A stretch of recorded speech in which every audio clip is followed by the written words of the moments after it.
Hey. They'll never take me alive. I'm getting high with my 4-5. Rocked on these suckers, time to die. Even as a youngster, causing ruckus on the back of the bus. I was a fool all through high school, kicking up dust. But now I'm labeled as a troublemaker. Who can you blame? Smoking weed help me take away the pain. So I'm hopeless, rolling down the freeway, swerving. Don't worry, I'm about to crash upon the curb, cause my vision's blurry. Maybe if they tried to understand me, what should I do? I had to feed my fucking family. What else could I do but be a thug? I'm slanging with the homies. Rejoice, H&K fanboys. I've come bearing good news for a change. And no, it's not that Glock is going out of business. That's never going to happen. No, we all know that one of the main Achilles heels for the USP platform by H&K, aside from their horribly atrocious triggers, is the lack of aftermarket support, specifically holsters.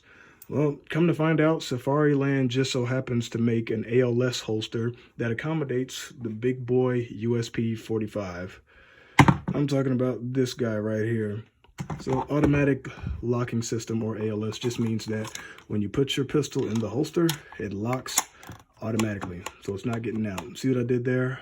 Automatic locking system, ALS. And according to Safariland's website and everybody on H&K Pro or HK Pro, the forum, this holster meant for the 9 and 40 full-size USP models should not be compatible with the USP 45 full-size model. But au contraire, myth debunked. And I'll show you how I debunked that myth in just a second. So this holster specifically is the Safariland 6378 ALS holster. You can get these on eBay, Amazon, or whatever for around 50 bucks or so. So you'll notice that when you take your USP 45, such as this one, and you buy that holster and it comes to your door and you put your pistol in the holster, you'll notice that it's a really, really tight fit. And sometimes it won't go all the way in. That's normal because the muzzle portion of the holster is tapered inwards because, again, it's supposed to only accommodate the 9 and 40 models, which have a longer barrel and slide. A shorter barrel and slide. So the USP 45 barrel comes in around 4.41 inches as opposed to the 9 and 40 models that have a 4.25 inch barrel. So it's just a tad bit shorter, but that tad bit sometimes can keep it from locking in. And I'll show you how to get around that. So what you're going to do is you're going to grab your good old-fashioned heat gun and you're just going to tag the end of the muzzle portion of the holster. And basically what that's going to allow that to do is let this flex a little bit so that way you can slide your pistol all the way in. So after you get it a good bit more malleable, you'll take your USP 45, you'll slide it in all the way, and then you just leave it there for a good bit.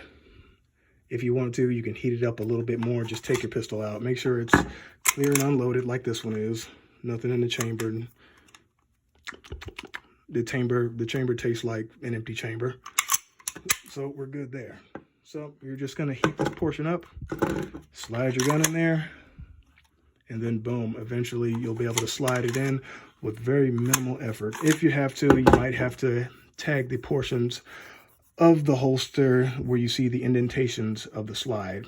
So this part and a little bit towards the left part of the holster, but not too much just because there's more plastic on this side and heating it will pretty much almost melt the thing. So definitely get the right side a little bit, let it flare out a little bit on the left side, and stick your pistol in the holster until you have just enough resistance in there. Make sure that the lock does engage, but you can also get a really smooth and consistent draw on it. So yeah, that's pretty much all I got. So yep, y'all be easy.